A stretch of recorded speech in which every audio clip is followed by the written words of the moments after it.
Hello friends, welcome to A to Z education notes.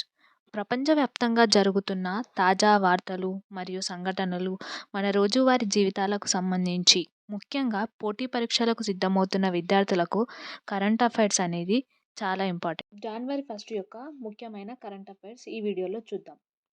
First one, భారత ప్రభుత్వం 16వ ఆర్థిక సంఘానికి డాక్టర్ అరవింద్ పనగారియా చైర్మన్గా ఏర్పాటు చేసింది. భారత ప్రభుత్వం భారత రాష్ట్రపతి ఆమోదంతో రాజ్యాంగంలోని ఆర్టికల్ 280/1 ప్రకారం 16వ ఆర్థిక సంఘాన్ని ఏర్పాటు చేసింది. నీతి ఆయోగ్ మాజీ vice chairman, Columbia university professor doctor Arvind Panagariya చైర్మన్గా వ్యవహరిస్తారు. ఇస్రో పిఎస్ఎల్వి C58లో ఎక్స్పోసాట్ను ప్రయోగించింది. భారత అంతరిక్ష పరిశోధన సంస్థ అయిన ISRO polar satellite launch vehicle అయిన పిఎస్ఎల్వి C58లో ఎక్స్-రే పొలారిమీటర్ శాటిలైట్ను విజయవంతంగా ప్రయోగించింది.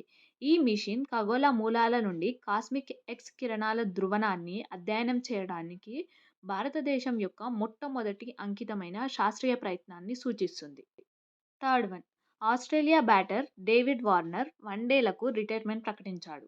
2 సార్లు ఓడి ప్రపంచకప్ విజేత సిడ్నీలో పాకిస్తాన్లో ఆస్ట్రేలియా జరగబోయే టెస్టు తర్వాత తన టెస్టు కెరీర్ను ముగించినట్లు గతంలో ప్రకటించారు. వన్డే ఫార్మాట్లో ఆస్ట్రేలియా తరపున అత్యధిక పరుగులు చేసిన ఆటగాడిగా వార్నర్ 6వ స్థానంలో నిలిచాడు. ఫోర్త్ వన్, స్క్వాష్ ఎడిన్బర్గ్లో జరిగిన బాలికల అండర్-19 2023 జూనియర్ ఓపెన్ టైటిల్ను భారత యువకుడు అనాహత్ సింగ్ గెలుచుకున్నాడు. ఇది చాలా ఇంపార్టెంట్.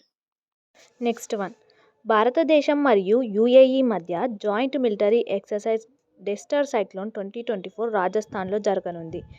ఇది జనవరి 2 నుంచి జనవరి 15 వరకు రాజస్థాన్లో జరగనుంది.